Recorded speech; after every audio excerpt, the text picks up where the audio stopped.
Welcome all. I hope you had a good weekend. I hope you are relatively healthy. This week's class is on long COVID, but we'll do our usual routine of hot topics and administrative stuff. On the assignments from last week, I've gotten 7 of the 12 evaluations. You get 100 if you just submit it. If you're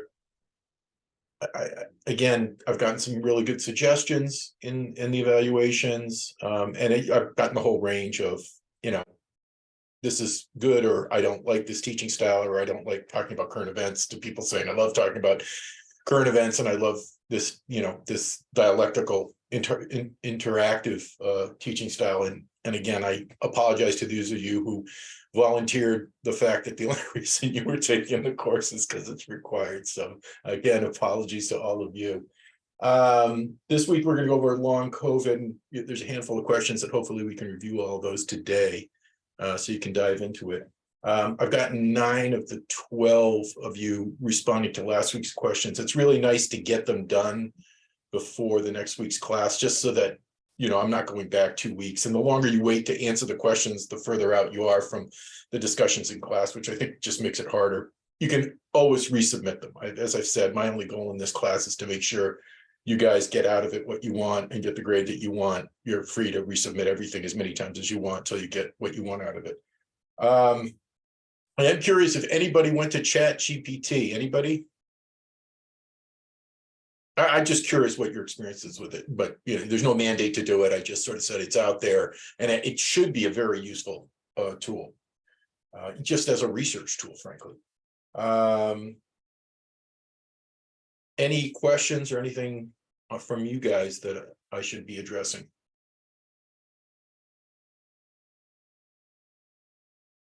Sounds good. Silence means consent, or at least no issue, no problems, active problems.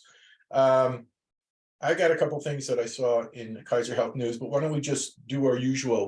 We only have a little over half the class here, so we can go through topics, sort of what piece of research or study or position paper or white paper you found on your topic, and what you learned from it. Share one of those with the class, and then whatever topic you found of interest in Kaiser Health News. No shortage to choose from. I'll just wait for you guys to cycle through. It's all good. I can start everything off if you want. That'd be great. I appreciate it. Thank you. Yeah, so on Kaiser, I saw from Friday's little newsletter that the suicide rates in Montana are like going up, and that the governor is like taking matters into like for schools to like add an expansion package for like more mental health screening, which I thought was like great that they're like finally taking action to this. Yeah, a lot of times there's just so many reports, and what anybody can answer this. What are you hearing are the causes of this? We just read about that poor girl who was bullied and committed suicide, and they filmed her being attacked in school, and the superintendent said, blamed her and then resigned. And we talked about that, I think, last week. What are any other thoughts from anybody on why depression and mental health is coming to the forefront? I mean, is this a sequela of COVID, or is it more than that, or is it multifactorial? Well, I think that COVID and like social media has like a big impact with like the bullying, and like people are just like giving up, because social media should be a platform that you like have for yourself, and that to make yourself like feel good and share with others like what you're doing. But like there's always been like a standard behind like what you should be posting and like when you should be posting, and it's like a whole like thing. So should the social media sites, and this is actually going up in front of the Supreme Court tomorrow, I think it's section 230 says social media sites are not responsible for anything. They take no liability.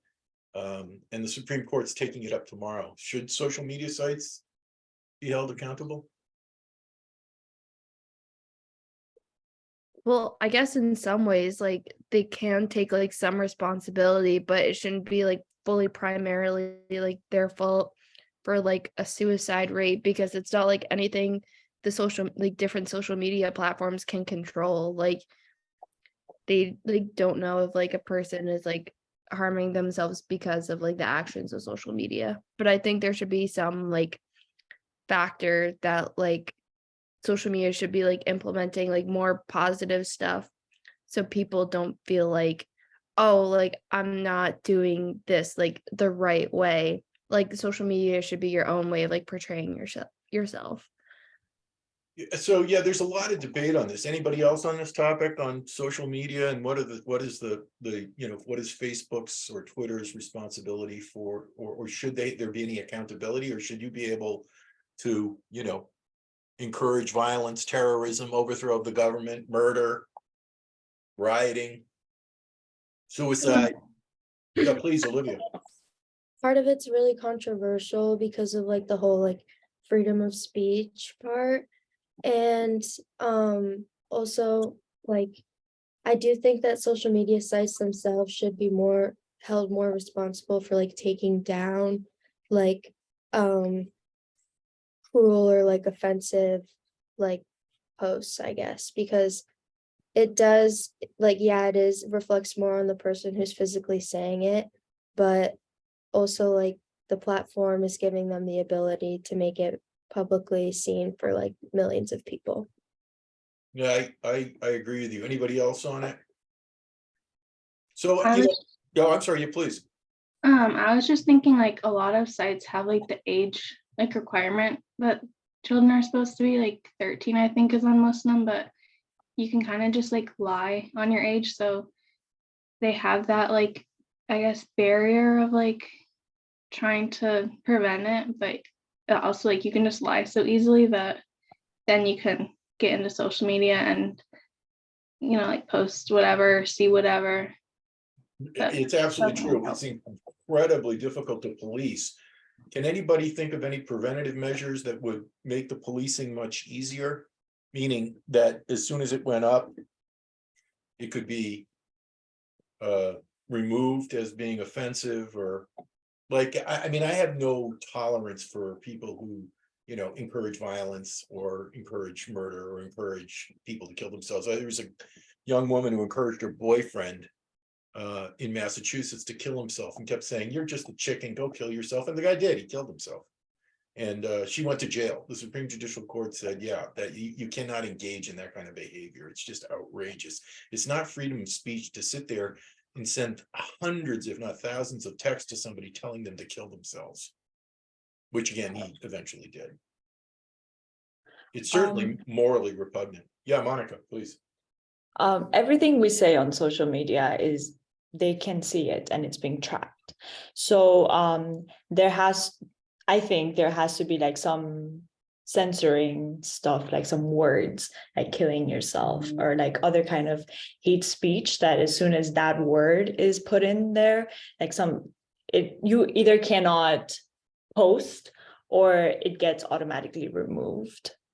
Yeah, I agree with you. I mean, between artificial intelligence and the speed of computers, all this stuff can be screened quickly for buzzwords and with natural language processing. The other thing to do is that how quickly do these things get reported? If somebody's engaging in offensive behavior, does it take days for it to get reported or seconds for it to get reported? Meaning by other people on the social media site. I report stuff all the time that I find completely offensive. Fortunately, it's not that often. I'm not that much on social media. I'm not on Facebook. I am on Twitter. But it is truly offensive. And I think that stuff gets reported multiple times pretty quickly. So I think between artificial intelligence and screening tools, I just don't think it's that hard to do. So it's a good preventative measure to save people from being, alienated and marginalized. The other thing I was talking to my brother about, he's 2 years older than me, so I'm 63, he's 65. When I was in high school, you could be pointed at, prodded, picked at, and it was whatever.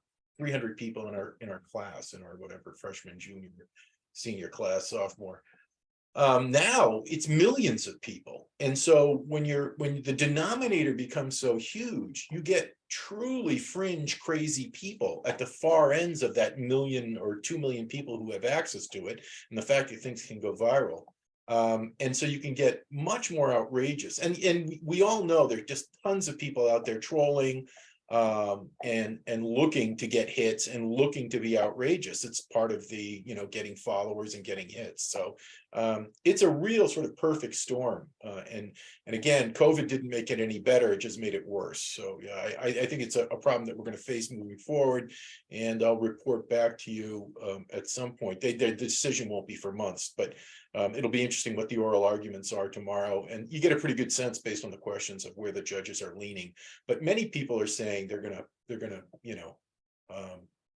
put some, expose these groups to liability. That's the prudent thing to do.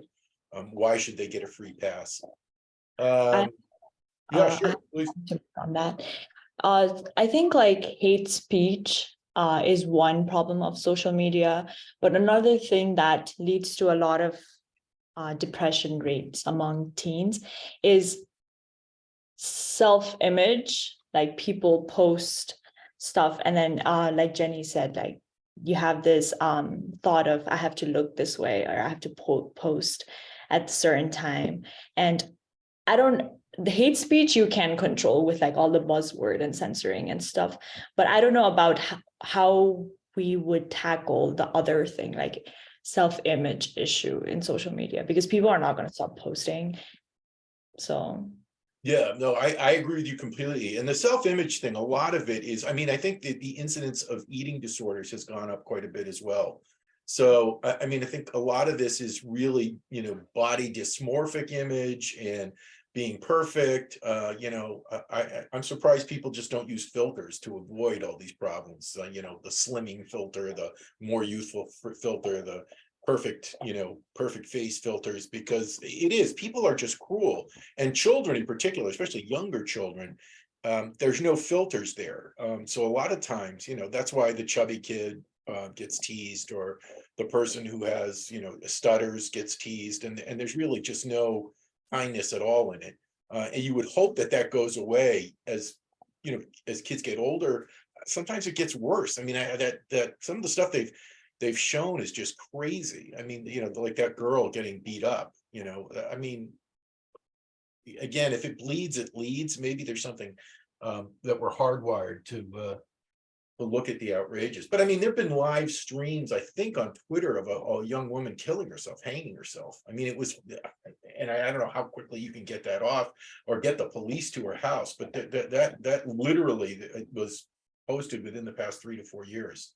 And again, just beyond tragic for everybody, for the girl, for the family, for friends, for relatives. So yeah, it's a major problem, and I think it's definitely within the realm of public health. And again, looking at legislative, regulatory, or private sector solutions, you would think that the Twitters and the Facebooks and the Instagrams would be aggressively trying to rein this in. But to date, they just keep saying we don't want regulation, we don't want to do it. I think it's going to come back to bite them. It's just totally counterintuitive. Again, what was your topic, Jenny, again? Oh, for my paper, I'm doing patient safety and neurosurgery. Oh, And okay, then- perfect. Did you come across anything new or interesting in your research? Yeah, so I was just like looking around for like if there's prevention work already out there, and there's not really like much, but I found interesting that during like the events of like patient safety and neurosurgery, that a lot of like the unknown complications were like discovered in the 90s, like reporting in like different countries of like different like strategies of like how to implement this and how to stop like harming our patients and like just killing them based on like basic medical errors that like could have been fixed, which I thought was like really interesting. You may end up going down a path of best practices for wrong level surgery or whatever.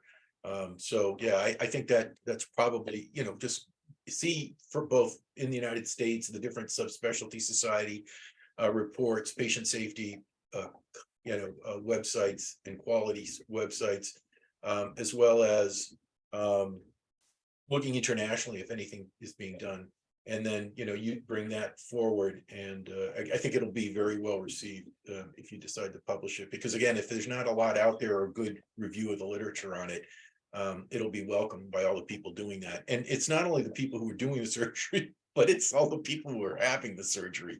So I think that's crucial. So yeah, great. Anybody else in terms of next? Thanks, Jenny, for your thoughts. Anybody, doesn't make any difference. We'll go through the whole class. I saw that they just someone just had the 5th cured HIV case confirmed following like some stem cell transplants and stuff. I think it was in Germany. But I feel like we're one step closer helping with like the AIDS pandemic. Yeah, no, that's I think that's just very exciting. Yeah, no, and most of these people are people with bone marrow transplants that end up being quote unquote cured. But it really gets you thinking that either through some type of CRISPR or genetic manipulation, we might have a lot more solutions to diseases moving forward, and vaccines may become a thing of the past, which would be lovely.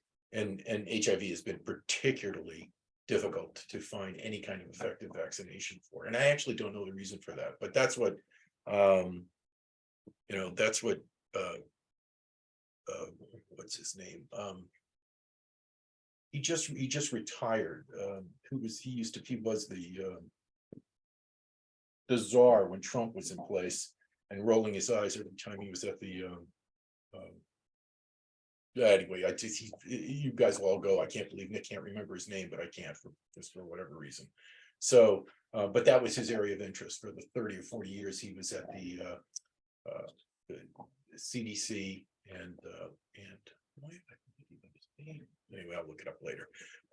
So that I thought that was a very interesting article as well, and gives some hope to the millions who have HIV. Fortunately, it's really easy to, well, if you have the money and the drugs, it's very easy to control, and they almost have normal longevity now. Most people who are infected with AIDS, if they're taking the current therapies, which thank goodness are much cheaper than they used to be, and highly effective. So that's cool.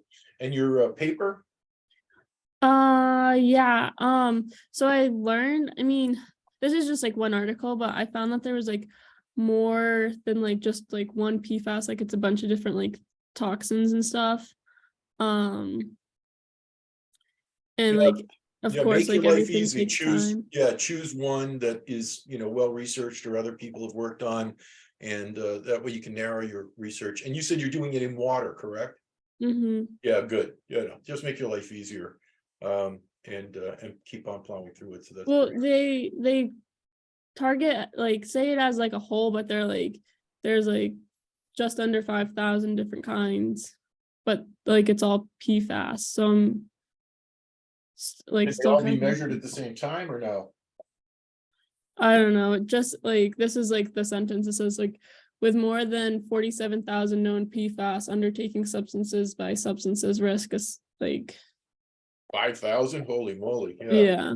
Crazy.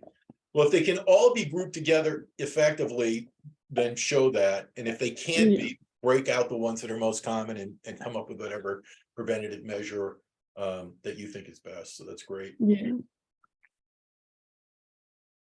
So that's great. Next person, please. I can go. Great. So my Kaiser article was, so there was a law that Donald Trump signed like 4 years ago. It's called the bipartisan bill, and it was meant to help like free people in prison who are dying from like terminal illness. And because just they were like talking about how all they like really wanted to do was just die at home, and like they were at peace with it, and like they had committed their crimes and they knew it, but all they wanted to do was just like die and like see the outside world one more time before they died, after they had just, most of them had served already like at least half of their sentence. But I don't know, I just found it kind of interesting. I don't think it had actually gone through, or I don't know, it was a little bit confusing. Yeah, I read it as well. And I remember they gave one example of a guy who'd been sentenced for 15 years and he had stage 4 lung cancer, and they Yeah. decided to not let him out. All he wants Yeah. to do, I mean, he probably doesn't have 6 months to live. So what's the Yeah. point of forcing him to die in prison? It's not like Yeah. he's going to go out and rob a bank with metastatic lung cancer. So I mean, if they can establish that the person poses no threat, based on their medical condition, I mean, especially if they're bedridden or something. Yeah. Geez, it just seems like compassionate care, but we have a long history of treating prisoners horribly, both when they're in prison and when they get out. So probably Yeah, not well, much of a he had surprise. like filed under compassionate release. I don't know if it was like, if that's what like the law is, or I don't really understand it, I I don't guess. know the legislation, to be honest with you, so that's not Okay. anybody know about this legislation? It was the first I had heard of it, actually, but it certainly makes sense. And even without the legislation, judges are approached constantly for people with cancer or who have limited lifespan to be released on a compassionate basis, even without the legislation, which again seems like the human thing to do. So that's Yeah, it did say the majority of the time judges don't approve, but I had the same article, but I think something else was because of COVID, a lot more people are applying for it. And so that's why the judge is just denying all of it, because so many people are applying for it because, I don't know, I guess people got sick because of COVID. And Yeah, so, no, the death rate, one of the articles in Kaiser Health News was that the death rate in prisons over the past 2 to 3 years went up 50%, which I thought was crazy, but it certainly makes sense. If there are people who are immunocompromised and poor nutrition, I mean, they're the highest risk, and they live, talk about a breeding ground for spreading COVID. It's not surprising that there were a lot of deaths in prisons. It's communal living and tight living circumstances situation, and a lot of these people, if they're IV drug users and are imprisoned, they're immunocompromised. They may have a host of different conditions that cause them to be immunocompromised. So not a great situation to be in. and then for my topic, I was looking at a 2016 study that had linked kidney abnormalities that you can see on an ultrasound to the micro deletions in the 17q12 chromosomal region, which is linked to autism. And I guess you can see those abnormalities as young as like the second trimester when the kidneys are developing. So I think a lot of people, it's just like really hard to like read and recognize the abnormalities, but it's kind of cool. Yeah, ultrasound's a terrible test. In the right hands, it's a superb test. In the wrong hands, it's a very user-dependent test for Yeah. finding subtle changes of like early Down syndrome and stuff. Obviously, it'll be much easier when we can just do it through chromosomal analysis, and we can diagnose it that much earlier by drawing maternal blood, which has fetal DNA in it, and then sequencing the DNA. So yeah, well, there's a lot of technology that's going to make that whole process easier. I just don't think we have any good gene markers. I mean, kidney abnormalities as a marker for autism, I think I think it's like 12 steps removed, So I would try to focus on the screening mechanisms that are most reliable. And I think they're all post, after birth that can be used. If we can get something earlier, all the better. That's taking the upstream approach. So it's an interesting sort of spin on it, but I mean, again, so far removed from really establishing a diagnosis. And then even if you find a kidney abnormality, what's the correlation? Is it 0.8, 0.9, 0.5, 0.3 with autism? And what are you going to do about it? I mean, I guess you would maybe then screen more aggressively and have earlier intervention.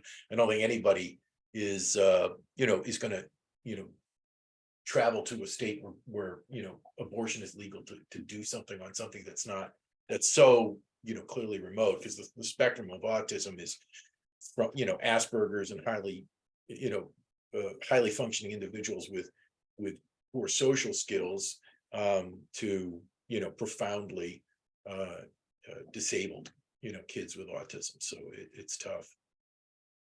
Well, the Any- article was about how like tests like that don't work and they're inaccurate and stuff, but it was just like basically going through the That was kind of my instinct on it as Yeah. well, yeah. It, But, you know, it, negative studies are important. I mean, like, a I study just like thought that that was like an interesting, like fact that people had like even been able to find like stuff as early as on an ultrasound. yeah, no, Like there's a I lot of know stuff. it's reliable, but I just thought it was interesting. Yeah, no, and it is interesting, and frankly, you know, negative studies are important. You know, if somebody does a study and it's not useful or effective, and they say that, then people don't need to go down that path again. You know, establishing that this is not a rich area for further research is a good thing, and we can focus our energies on better things like the genetics and the screening and trying to figure out a better modeling for risks in terms of genes. It's just that the genetic screening and sequencing is just so not ready for prime time. It will be, you know, in probably 30 or 40 years, but it's certainly not now. But that means we just need to keep doing the research in that area. So that's great. Anybody who hasn't spoken? I can go. Oh, thank you. So I found an article talking about how the cleanup workers who worked on the Deep Horizon oil spills are now getting sick. They were talking about one agent from the Florida Department of Environmental Protection, and he ended up getting like more cognitive disabilities.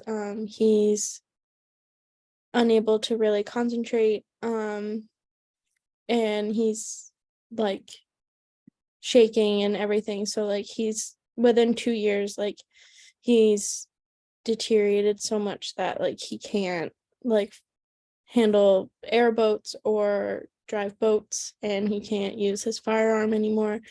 And he was only 43 when he had to take an early retirement due to his disabilities because of the cleanup. And you know, the classic problem on these is, what do you think, you know, when he goes to the police department and says, this is what's happening with me, and I want, you know, I want to be deemed disabled, what's the first accusation of the people who are being asked to give him disability? What happened? Yeah, well, how do you prove that it was your Yeah. work there that did it? And remember, we talked about, you know, liability, duty, breach, causation, harm. That's causation. How do you prove causation? So it's really difficult. And, you know, being disabled and having to prove that my disability was not hard. You just take an X-ray on my neck, there's 1,000 pieces of metal in there. But you know, with these types of things, and this has been true for, can anybody think of something that happened around 20 years ago that had serious long-term consequences for everybody involved in the incident? I'm trying to think if you guys were born at this time. No, you weren't born. So I'm just talking about 9/11. Literally thousands of firefighters and cleanup people have, you know, stated that they got lung disease, heart disease, cancer associated with the exposure to all these toxins that were in the air and this plume of dust that was over the city while all this cleanup was going on. So some of those things expired, and so they were trying to get it renewed. And there's an actor / comedian, John something, who's a big advocate for these guys. So anyway, yeah, really interesting topic. I think that was in today's, wasn't that in today's Kaiser Health? Yeah, I it remember was. reading it this morning. Yeah, interesting. How's your paper going?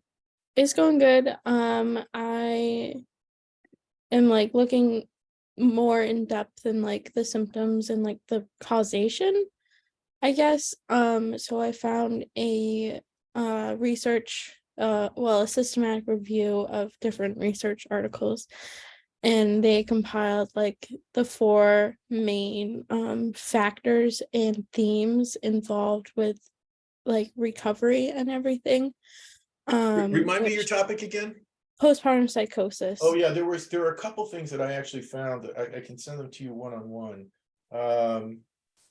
So there was a WBZ story, and I'll do this for all you guys. If I ever see anything that's on your topics, I just put it down and either email it to you or discuss it. But there was a actually interesting WBZ News, which is Channel 4 in Boston, story about a mom's club in the South Shore, which I thought was really cool because moms with newborns can connect through social media, and they go on walks together and hikes together and different activities together, and they can have sort of a social bonding experience. And it sounds like it's a great preventative measure, so that one, they can socialize, they can interact, and even if it doesn't decrease the incidence of postpartum depression, which I can almost guarantee you, or psychosis, I almost guarantee you it allows you to be exposed to outside people who can help you or recognize that there's a potential problem, because new moms oftentimes are just completely isolated. They're stuck home, whatever, 16, 18 hours a day, taking care of a newborn. And for those of you who have done that, meaning I was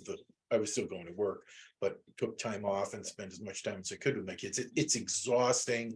I think, moms who do that are just heroic. It's a really, really, really tough job. So my hat goes off to stay-at-home moms. The other topic that came up, which I don't know, the US FDA approved Zulresso, brexanolone injection for intravenous use for postpartum depression. So I'll send those to you. That was actually in Kaiser Health News as well. So that's the first drug for postpartum depression. It's solely for postpartum depression, which I thought was pretty interesting. Again, it's sort of not a downstream, not an upstream. It's a downstream solution, but it's nice to have something, some treatment. And I don't know how effective it is, but if you want to look into it, that's great. Terrific. Anybody who hasn't spoken? I can go. Thanks, Jared. I read the article. It's titled "The Kids Aren't Okay." It gave a bunch of stats about what high schoolers were reporting, and it's like record numbers of what they quote say is like sadness, and then just a bunch of stuff that these high schoolers are facing now that was never a thing before. Yeah, no, bringing up the same topic we talked about earlier. Yeah, they said there's a 60% increase in depression. So sorry if you look at me, if I'm looking down, it's just because I have my friend begging for attention here, bringing me his bone. It's actually a deer antler or elk antler. So I apologize for his bad behavior. At least he's not barking. I think he's sorry. Anyway, I'll try to distract him. So yeah, no, it's terrifying, and we talked about it earlier. So I don't know if you have anything to add on that. If you can think of any other ways to, and we talked about Section 230 insulating the social media from it. But I think between COVID and social media, it's just been a perfect storm. So, and your paper? It's going well. Any Just been new, different, something interesting, a pearl to share that was new or different that you learned over the past week? I've been looking into SAMHSA's, like they got a pamphlet here, and it's a do's and don'ts of, it's a downstream thing, but I think I sent you something on screening tools too, because I think eventually that's going to happen. I don't know the answer to this. Maybe you'll figure it out. But when when an ambulance goes for an emergency call, what percentage of those people are just like evaluated and left alone versus what percentage of those people are sent to a hospital? I assume it's like 80-20 or 90-10, that most go to an acute care facility, but I'm sure a not insignificant number of people just refuse to go, or they don't have a serious enough condition, because then they're not going to be exposed to further, interaction with the healthcare system. So that would be the time to say, hey, we're going to hand you a bunch of pamphlets, or we're going to give you a link, or give us your email, and we'll get you plugged in so that you can get screened for fill in the blank, especially, if it's related to alcohol. But anyway, just a question. You may come across the answer as you do it. yeah. And don't hesitate talking to EMTs or heads of EMT programs locally, nationally, statewide. to use it. Interviews, I think, are great, and it gives you a foray into the area and get your name out there. So I think that those are always good as well. So talking to an expert in the field as an interview and a source is, I think, extremely helpful. It can save you a lot of heartache in terms of, just they can point you to resources or studies that you may not have found in your research. So it's good stuff. Okay, Thank cool. you. Great. Yeah, no, thank you. Anybody else has spoken? Everyone sort of like talked about all my Kaiser Healths because the three we talked about were the three I had. Yeah, no worries. That's fine. We don't all have to have unique ones, and it's certainly not surprising that the same one's interesting. Yeah. So that's fine. So you can just talk about your paper. My paper's pretty stagnant right now. Not a whole lot has changed. Hoping that this week I get like time to work on it and can move forward with it. Okie doke. That's kind of the status at the moment. Okay. Anybody who hasn't spoken? So we got everybody. I can go. Oh, sorry. We didn't get everybody. So my Kaiser is like the same as my paper. With like, there's another baby formula, like possible contamination. I think, well, everything that I've seen just from like looking at it is like very current as like today, or it's all very recent. So I haven't had much of a chance to like look at it, but it's kind of just like a precaution because there's some bacteria in like 2 batches, so it's taking out like Yeah, with some bacteria I'd 1,400. never heard of. It was from today, right? Yeah, I'd never heard of this bacteria, really unusual. So they took it off the market and they said they hadn't found it in their testing. But yeah, no, it's a very hot topic. As a matter of fact, I actually got something. I don't know if you saw this one from 3 days ago on Kaiser Health News. Abbott gets FTC notice for information on infant formula products. So if you go to Reuters and look at the, or just go to Kaiser Health News on the 18th, you'll see this thing.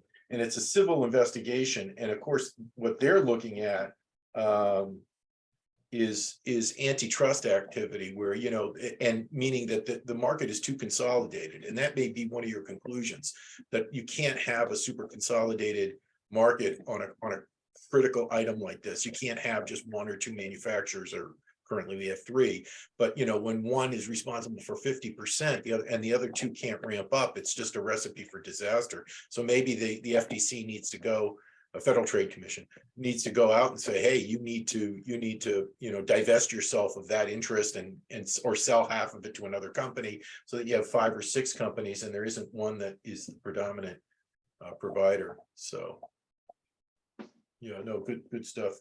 So anybody else who hasn't spoken?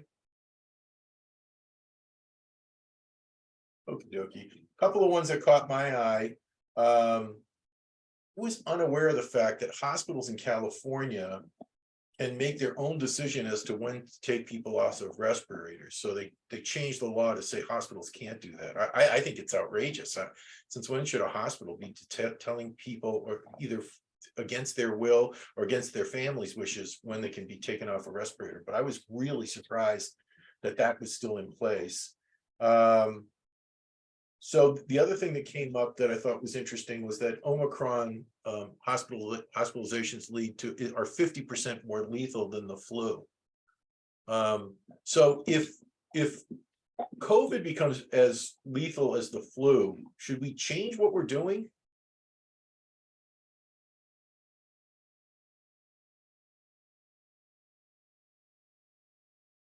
Is the mortality from COVID germane, or any infectious disease germane to sort of public health intervention?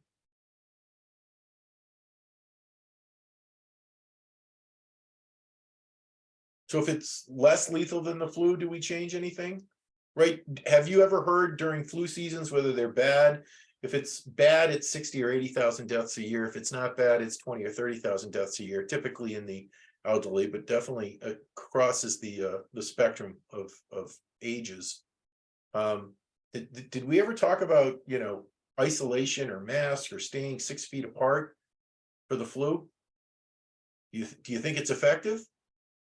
We never did talk about it. No, I agree with you. As a matter of fact, prior to COVID starting, I actually wrote a resolution for the Mass Medical Society, which eventually went to the AMA and was approved, that all doctors' offices should offer masks. This was prior to COVID, because you go into doctors' offices, people are hacking and coughing with the flu, and people are clearly going to doctors' offices, getting the flu and dying.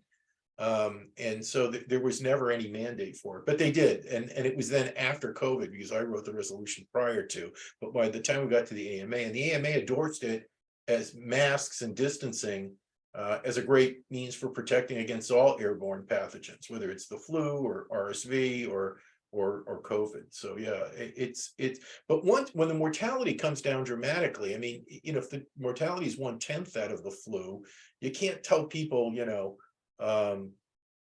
need to wear a mask all the time. I mean, when there's far more, I think people should wear a mask all the time if they're elderly, if they're immunocompromised, if they're at high risk, and and try to contain themselves during the winter season, because that's when these infections spike.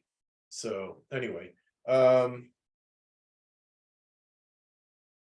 New York Times lead story this morning was the opioid crisis doesn't need to be this bad. We still have a couple of to be determined weeks. Is the opioid crisis, and I'm always welcoming any of your thoughts on what to focus some energies on. Should we do the opioid crisis? I mean, it's an interesting and contemporary issue. How about a show of hands on the opioid crisis being a focus? Yeah, okay, so one of the two BDs will be opioid crisis, and I'll put some readings and some questions in there. I'll look in just a second. Yeah, that's it for me.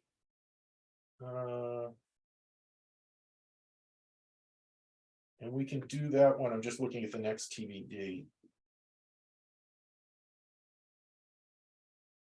Yeah, the next TBD that's not been filled, there's one TBD that we decided to do, advanced clinical practice, which has already come up, and I think it's a good topic.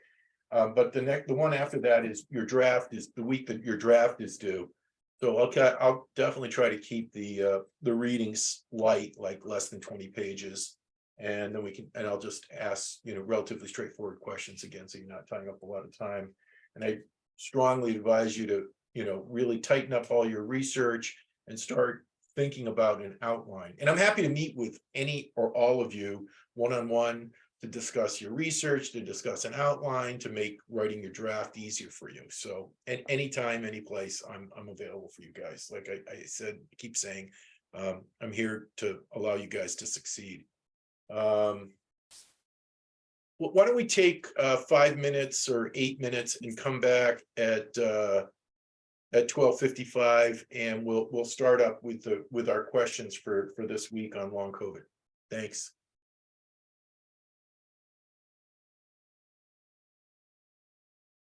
So questions 3 through 6 are on long COVID, and go over,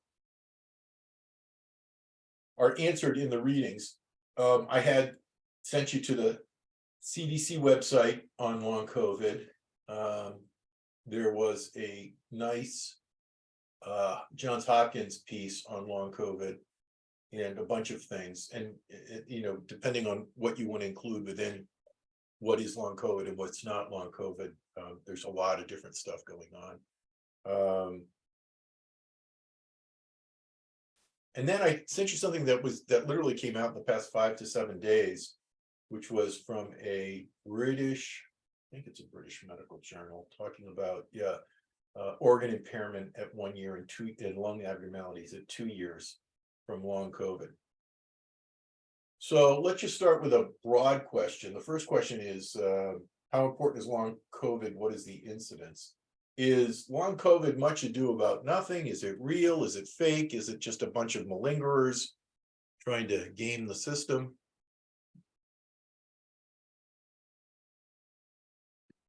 I think the article said that, one of the articles said that 35.1% of people who had COVID they report having long COVID symptoms, and long COVID affects like nearly all of the organs in our body. So it's definitely not just fake or whatever. So yeah, I've heard numbers as low as 5% and 30% is kind of the upper limit. How many people in the United States have had COVID so far? We have 330 million people in our population.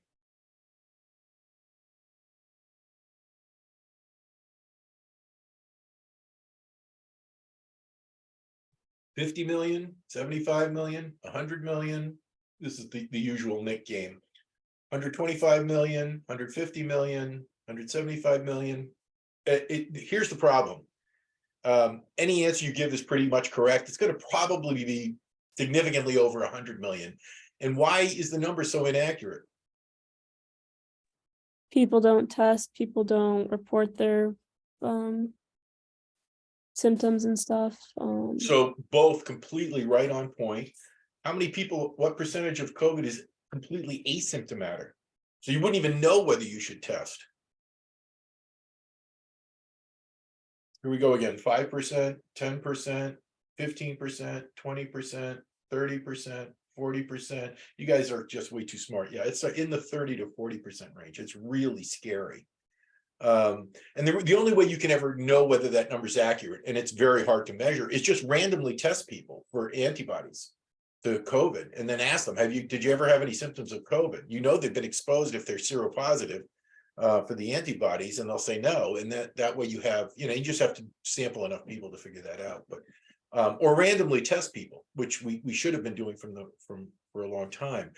The other thing is, doing the wastewater stuff, the sewage testing, which is important as well. Okay, so does anybody think it's fake or it's overblown? It's just malingerers trying to get disability payments. Right. So why has this become such a huge thing? Are there other viruses or other conditions that mimic long COVID?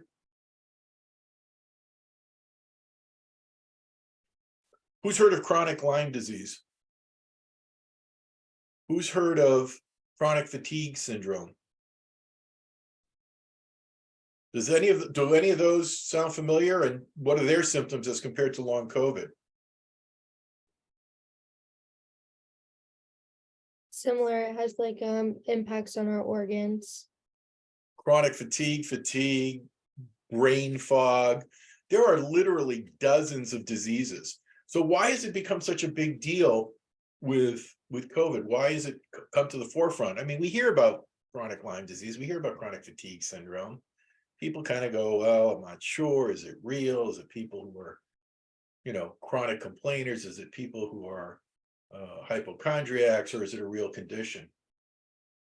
Well, I think what we've seen like with the studies that like people are actually people can die from like Lyme disease and like the other diseases that you mentioned, but we're like seeing more, and especially in the beginning when like people were having COVID and then like their symptoms were still there, like after that, like especially depending on your age, that people can just like die from the disease. Yeah, no, we've already had 1.1 million deaths in the United States, which is just like beyond shocking since this is such an eminently preventable disease. But we chose sure. Also, I think the R naught for COVID is higher than other diseases. Does everybody know what R naught is? If you don't, raise your hand so Monica will explain it to you. Yeah, there we go. Because I didn't know what it was until I never heard it referred to. I always thought of it as infectability or infectious, but there is an actual number. So Monica, tell us what R naught is. You don't have to give a technical definition, just what your common sense definition is.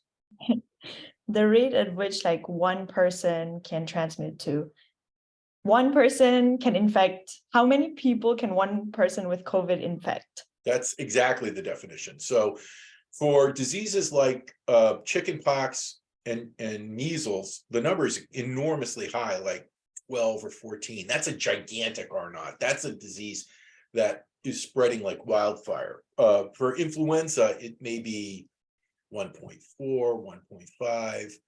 the R naughts for Omicron and some of the end variants were over that of measles and chickenpox. So it just enormously easily transmitted to the point where if the R naught's like through the roof, it just means you can go into a room, have the disease, whether it be chickenpox or COVID, cough in the room, sneeze in the room, leave the room. 20 minutes later, 5 people come into the room and they all get the disease. So the 6 feet rule and the mask rule, you're going into an empty room. Why would you be, putting on a mask, but you don't know that 10 minutes ago somebody with COVID was sneezing and coughing in there. So it's really crazy and difficult to control that kind of spread of where the R naught is like through the roof. And again, anything near 10 is insane. And some of the R naughts for the Omicron variants were like 15 plus, which is really, really high. Thank goodness the mortality, which I mentioned was the thing that caught my eye. The mortality is not huge from COVID. It's just that so many people got it that, we still ended up with 1.1 million people dead. It's just hard to fathom, So how important is long COVID? I think we asked that question, answered that question. What is the incidence? We answered that question. I think one of the reasons that there was so much attention to long COVID was that how often do you get a disease within 24 months that infects well over 100 million people? I mean, it's like a natural experiment in really aggressively studying all the sequelae. When you have a few million people get a disease like influenza and 20 or 30,000 people die, there's no overwhelming, urge to research it, and it happens every year. It gets researched extensively, but nowhere near the level of research that COVID got. So I think what we're identifying is that a ton. Anybody know what Guillain-Barré syndrome is? Anybody who can speak, please do. Who know what Guillain-Barré is? I've heard of it, but I can't exactly remember. So It's it's an a autoimmune it's a disorder. it's an ascending sensorineuropathy and motor neuropathy where your feet go numb and get paralyzed, and then it ascends up your body. And if it gets to your neck, it then you're then paralyzed from breathing. You have to be put on a respirator. I mean, it's not taken lightly. The mortality is very high, but probably 85 or 90% of the people who get it recover. Eventually, everything goes back to normal, and some still have moderate residual. But we've known about Guillain-Barré for 30, 40 years as a complication, a post-viral complication, presumably autoimmune complication of viruses.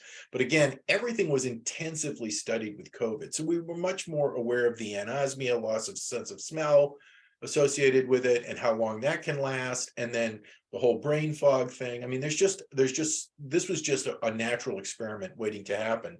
And I always talk to my infectious disease colleagues and say, look, is this truly a new or different entity, or is this something that's been going on forever, but we've never studied it this intensively? And guess how often you get an answer of whether there's a problem if you never ask the question. So we were asking all the questions all the time. So we got a lot of information that we normally would not have gotten in normal situations.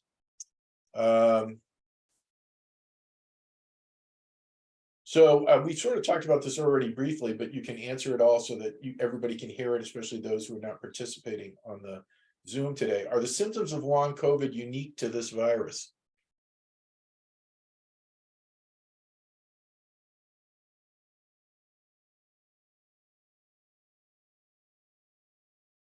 Yes and no, it's like a combination. So they're symptoms of other chronic diseases. So it's hard to identify what the actual cause is.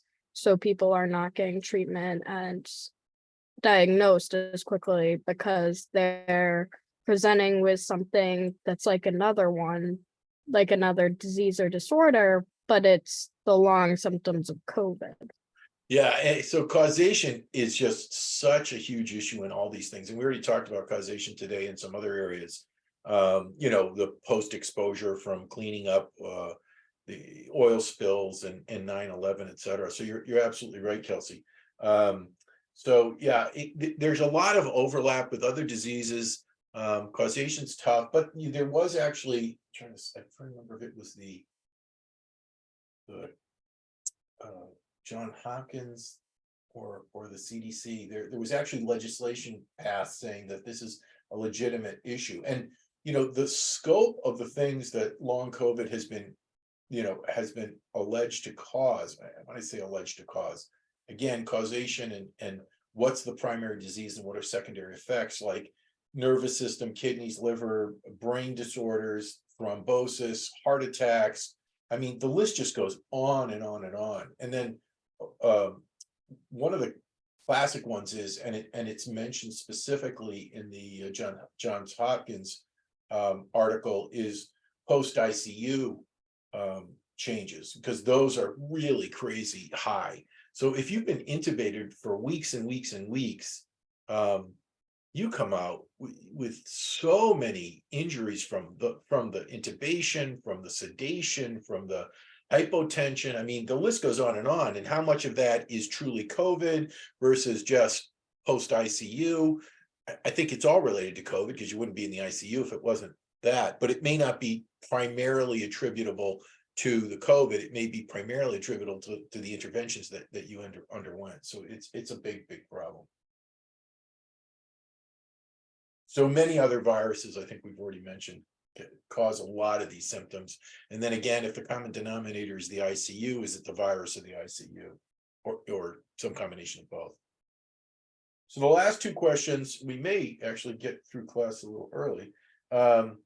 Suggest 3 private sector mechanisms to mitigate long COVID. And you can talk about upstream mechanisms that the private sector would use versus downstream mechanisms that the private sector would use. What would be upstream mechanisms that the private sector could use to prevent long COVID, or mitigate long COVID for that matter?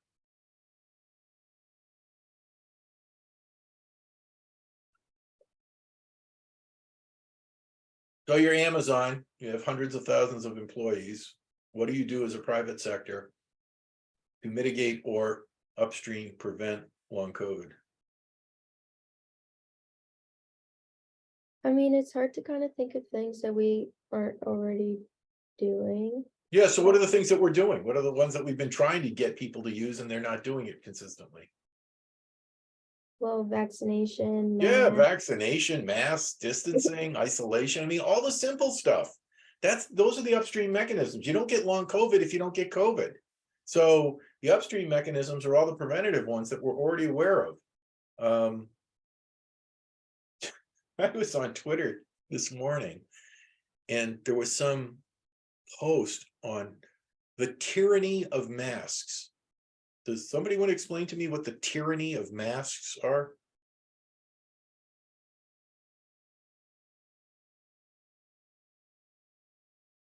If you were to use that phrase, what would you be suggesting?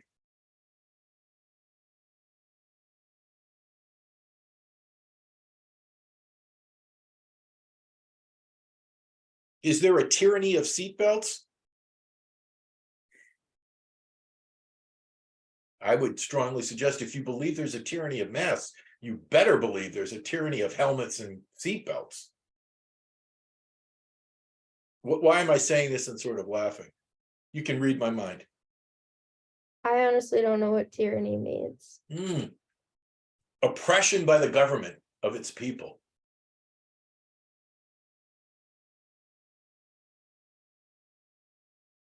Well, because it's kind of ridiculous. But I don't know what Thanks to for do with saying that.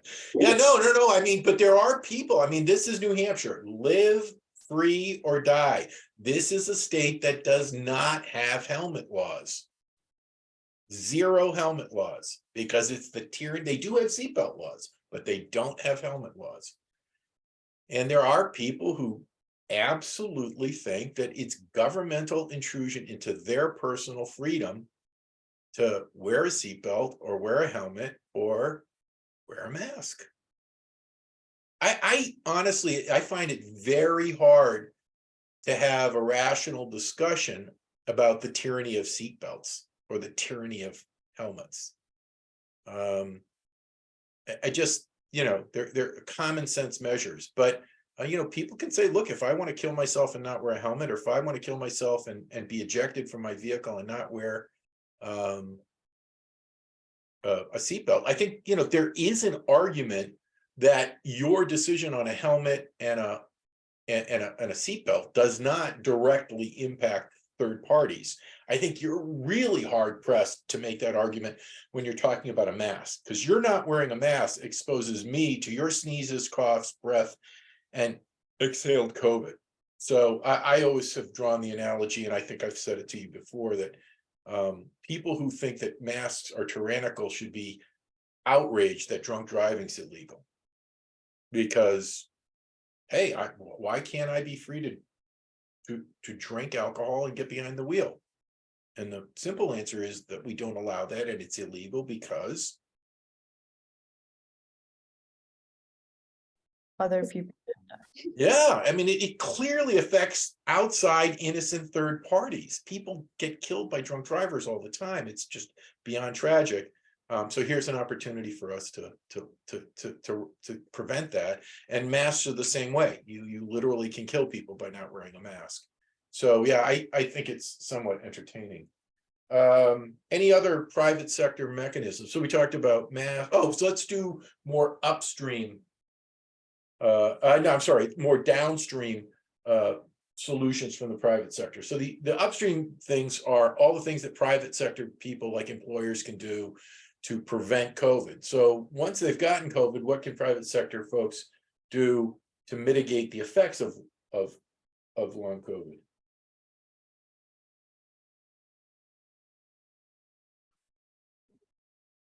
Well, they've started coming up with like other forms of treatment for having COVID, like they have like those pills that people can take once they're diagnosed.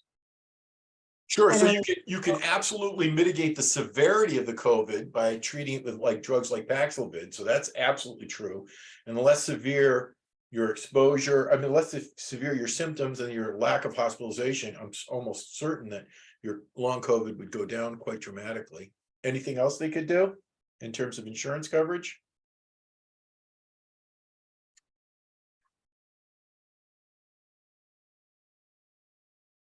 Anybody who hasn't spoken, please.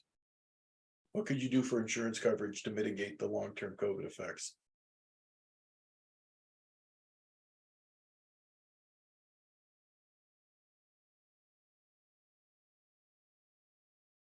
Wouldn't like offering free testing be like one of the options? Yeah, so free testing or just free treatment. If you have brain fog, if you have, any of the symptoms, neurologic, cardiac, whatever, just make sure it's all covered. Just say, hey, look, you have any of the following symptoms, we're going to put it into the insurance coverage. We're going to give you OT, PT, cardiac rehab, lung rehab, whatever it is. At least that way you can mitigate the effects and try to minimize either the duration or severity of the long COVID symptoms. So that's great. That's perfect for upstream and downstream private sector mechanisms. Public sector mechanisms to mitigate long COVID. They may not be a lot different than the private sector ones, just done in a completely different way through the government.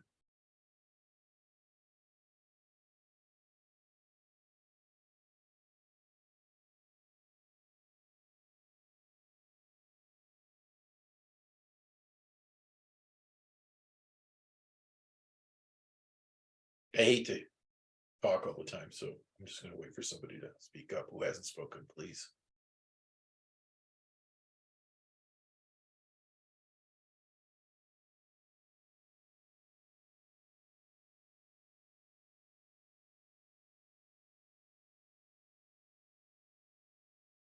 Will you Tough repeat crowd. the question? Yeah, sure. That's the last question. It's question 6. Suggest 3 public sector means to mitigate long COVID. And again, you can break it down into upstream or downstream interventions. And obviously public sector means state, local, or federal government. Would that be like social distancing and Yeah, no, the exact like- same things. Perfect, Megan. That's exactly right. The same things we talked about in the private sector, but you have to do it in a different flavor. You don't say as your employer, I'm doing it. You say as the state or local government, you can't be out in public or in a public setting without wearing a mask, without being distanced, without engaging in safe behavior. So there's NPIs, which are non-pharmaceutical interventions, which is again masks and social distancing. Why especially now? We always talk about public health in terms of contact tracing and traditional means of quarantine and isolation. And one of the classic ones that we use is STDs, sexually transmitted diseases, or STIs, sexually transmitted infections. So, we talk about syphilis, gonorrhea, a bunch of different sexually transmitted infections. And why was that so completely and totally inadequate when it came to COVID? My daughter, actually, who's in medical school in Maine, at the Maine College of Medicine, or New England College of Medicine in Biddeford, was doing contact tracing. Didn't work. Anybody remember contact tracing working with COVID? We certainly talked about it all the time. Why didn't it work? Talk about this a little bit next week too. Because it is respiratory and airborne, so you could just walk by someone and if you coughed or sneezed, then they were exposed. It doesn't mean that they're necessarily gonna get it, but it doesn't mean that you can't just trace it back to one person through like, oh, I had sex with this person and this person and this person. Yeah, So it you has generally- to be one yeah. of us three that had it. Yeah. It's how many people did I see in public that didn't wear a mask? How many people did I see at school? How many people came to my room? Like could be like 30, 40 people every day that you come into contact with and you don't know them. Well, Kelsey, I hope you're comfortable because we can see the top 1/8 of your head, but your answer was, there you are. Your answer was spot on. No, that's exactly right. It's generally, infinitely easier to find people you've had sex with, which doesn't number in the hundreds for most people. But and again, what apps were used by some countries and then were eventually used in the United States to help with contact tracing? It still didn't work, and I'm going to give you a little hint. Didn't they use like the health tracker app on everyone's phone, and like you had to put in like all your information, and then through that they could connect to see like who was in a relative distance of you, but like it only worked if like you were on Wi-Fi or if you had data or if you were on the app, or if you had like an iPhone. Yeah, no, exactly, and that's exactly correct. I've got the McDonald's app. As soon as it goes on, they know exactly where I am within 10 feet. I've got my Walmart app. They know exactly where I am within 10 feet when it's on. I obviously, when I'm not turning it on, I tell them you cannot track me. But your phone itself knows where you are. Your phone is listening to you all the time. For a Hey Siri. So. The bottom line is your phone has the ability, and this is what a lot of countries in Asia did. I mean, there were many very successful countries that tracked and kept people. Well, first of all, they isolated a ton of people. You know perfectly well that China completely abandoned the no COVID policy within the past month. And, hundreds of millions of people have gotten COVID. And remember, their population, unlike ours, which is 330 million, is 1.4 billion people. They have almost 4 times our population. So they abandoned that policy because it's a no-win policy. It's a no-win policy because people are traveling from all over the world. And if you have an R0 of 14, how long will a no COVID policy last in terms of succeeding in preventing the disease. If you're shaking your head going not very long, yeah, that's, I think, an accurate characterization. So yeah, they just finally abandoned it. They never said they were wrong. They never said they did anything incorrectly. But the fact is, the proof's in the pudding. They abandoned it and they just let people get the disease. And now that it has a much lower mortality than I think it originally had, I think it turned out to be a wise decision, because you're just waiting for disaster to hit you. Natural immunity is better than is vaccination and natural immunity are at least significantly protective. So that's a good thing. Hey, that's it. 1:23. I may get you out of here 10 or 15 minutes early, give you a chance to do whatever you need to do. And then next week, maybe give you a little more time to focus on your paper. Next week, today after tomorrow, when we have our next class, maybe it'll be a short one as well. Give you a little more time to work on your papers, and do research, do what you need to do. We'll just talk about what interesting topics have arisen between we've got today's, tomorrow's, and Thursday mornings. Well, at least tomorrow's and Thursday's mornings, and there's usually 40 or 50 topics per Kaiser Health News publication. So lots of interesting stuff out there. We're covering a ton of material. I will add on the to be determined the opioid crisis, because I do think it's critical. And we have close to 80 or 90,000 people dying in the opioid crisis, which is more people that die from